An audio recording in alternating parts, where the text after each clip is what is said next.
Howdy, folks. Greyhawk 4x4 coming at you again, your resident vintage gamer. And it's beer 30. Cheers.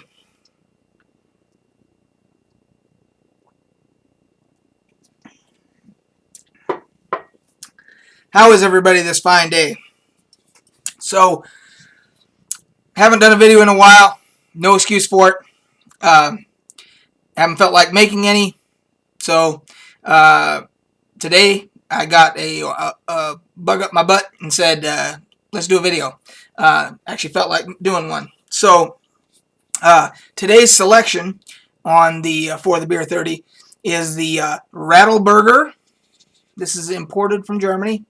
Rattleburger Pilsner. And it is, I believe, 4.8 alcohol by volume. And it says since 1872 that they've been brewing this. In my 3 years in Germany, I do not remember ever seeing this or consuming this in Germany. However, Germany's a large country, and it's regional. I was in Bavaria, so this could be from more up north. So, regardless, it has been about 100 degrees, it feels like, for a month, every single day. Not a drop of rain, 100 degrees, scorching heat, and a ice-cold Pilsner really hits the spot right now. So,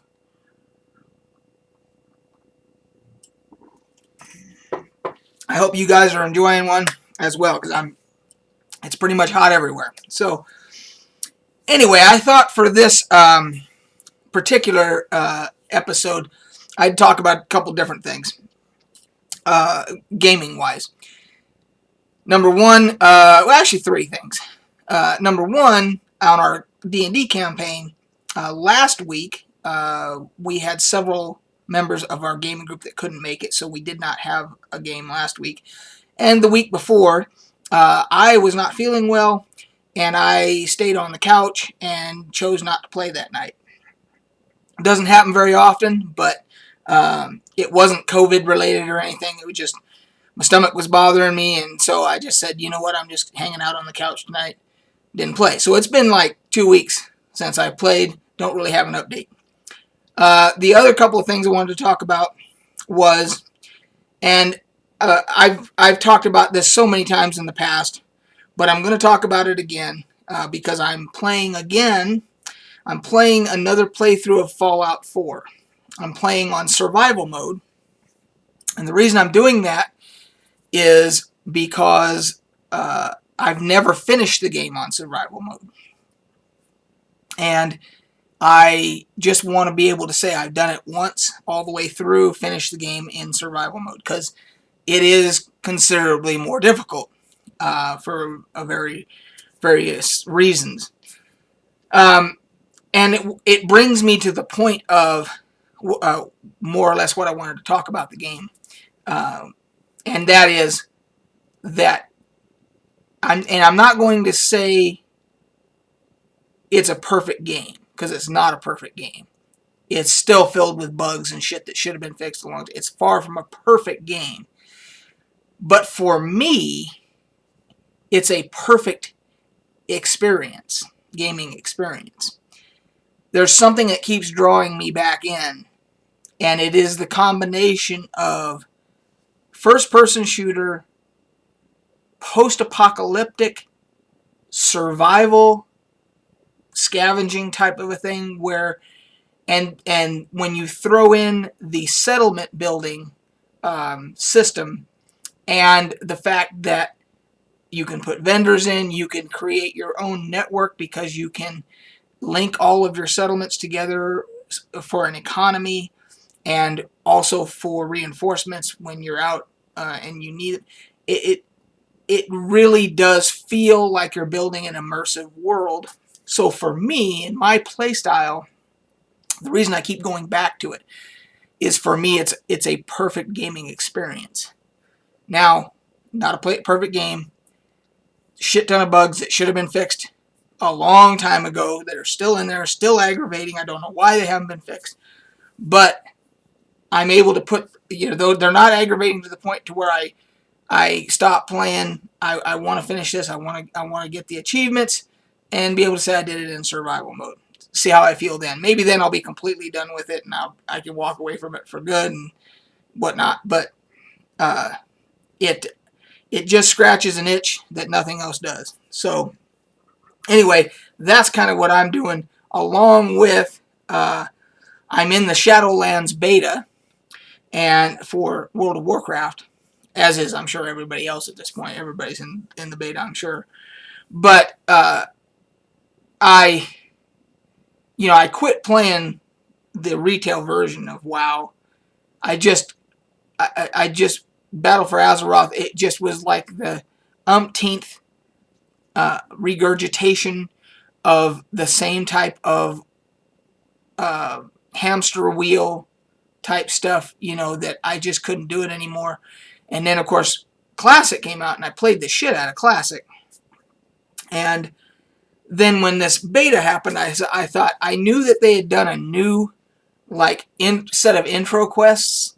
And I thought, well, I'll do that just out of curiosity, just to see, because I'd heard they'd changed the models, the models for your tunes and all that. So I said, I'll just check it out.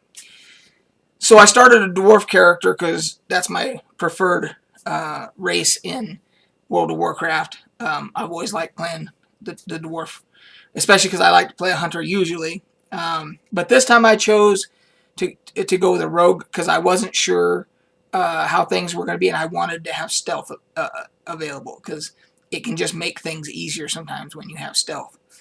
So, created it, played through to look through the different character models and everything, the changes and all that. I find it even more cartoony than it was before, which, yeah, I mean, stuff pops a little better, the graphics are a little sharper, etc., but it's even more cartoony as far as I'm concerned. And so then I start up the new game experience, as they're calling it. And it's an entirely new intro. And you go there, and you're literally on a script. You're on rails. You're doing exactly, your experience is exactly identical to to everybody else going through it. There's literally it's 100% linear. There's no going off the beaten path. There's no doing this or doing that or exploring or nothing. None of it. It's just homogenized bullshit, okay? And then, of course, there was a game-breaking bug. Now, it's a beta, so that's a given. There was game-breaking bugs that just stalled you, and you couldn't go any further, so I had to... It took like 3 or 4 days before there was a new build where they fixed it. And I got back in, and I finished it. Now, here's the nauseating part about it. So, it's a dwarf... I'm playing a dwarven character. I finished this generic new game or new player experience, whatever the hell it is, and then they immediately send you to Kultiris, the latest, Battle for Azeroth expansion, and it's everything. Well, I take that back. You go to Stormwind first, to Stormwind as a dwarf. They don't even mention in this new player experience anything about your dwarven heritage. You don't see Ironforge. You don't know nothing. You go straight to Ironforge, and they start you off on the Kultiris quest line and send you off to Kultiris. And that's just bizarre to me, because I was expecting that you would finish this new player experience thing in that area, and then they would portal you to, or they would deliver you to Ironforge because you're a dwarf and you need to start the dwarf experience for your race. No, you just start the human, go into Kultiris and Stormwind to do that whole thing without ever experiencing any. And then if you do that, of course, now you're on rails for that whole what they call the war campaign, and that's all on Rails too. Whereas with the older experience, when you started in specific zones depending upon your race, whether you started in Dunmorrow for dwarves and gnomes, or if you started in Teldrassil for or Darnassus for elves, night elves, or Stormwind if you're a human, etc. And of course, Horde has got their own thing, but it you start off with there's a whole dialogue about the background of your race, the dwarves or the elves or the gnomes or whatever. There is no mention of it at all in this new player experience thing. It's just homogenized. It's just generic. It's just bad. Fuck that. I mean, so I did what I needed to do, and I won't touch it again. I'm done with that. So I don't think I will, for the first time, I don't think I'll be getting the expansion. I don't think I have no desire to get the new expansion. I'll stick with Classic. When I want to jump in there and play some World of Warcraft, I'll play Classic. And I'll play Fallout 4 till I finish it in Survival. And then we'll move on to whatever the next thing is, Oh, I didn't even think about this, but it just hit me.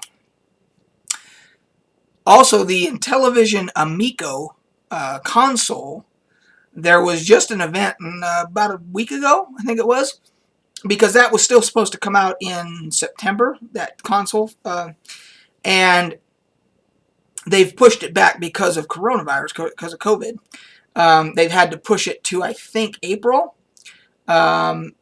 and I pre-ordered that, which I don't normally do, but I pre-ordered to get the Founders Edition in the wood grain, which is what matches the original Intellivision when it first came out back in the early 80s.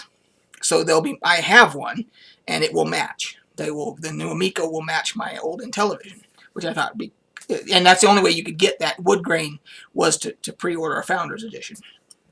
So I'm hoping that this doesn't become vaporware. I'm hoping that they keep to their word, and I hope it comes out. They have shown game footage. It does look pretty cool. There's some cool games. It's definitely more geared towards younger players, kids, and it's family friendly and all that, which I'm fine with. I mean, everything's got its place, If I want adult gaming, with swearing and nudity and gore and all that, I've got my PC. I can play The Witcher 3 or whatever games I want to play that have adult, content. And then for just fun kickback games, and I want to play my Intellivision Amico, I got that too.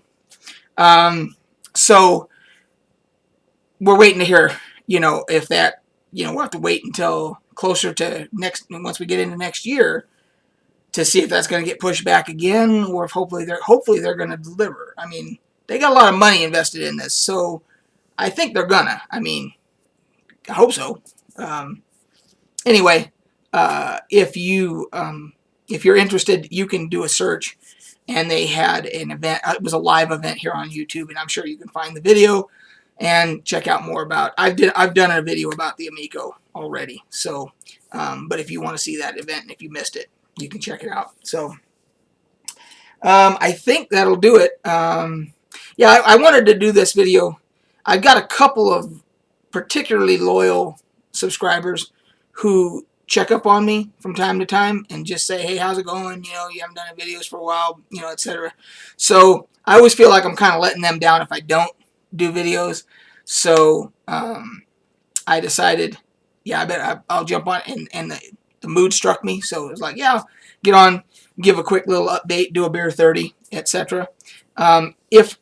If I ever get rid of this pesky day job that is all-consuming of my soul, then I could put a lot more time into doing YouTube and doing all that kind of stuff. But when I have the energy, crank out the videos, and if I don't feel like I got anything to talk about, then I won't. So anyway, guys, we will catch you on the flip side. I don't know if it'll be tomorrow or if it'll be in 2 weeks. Not sure. We'll catch you then.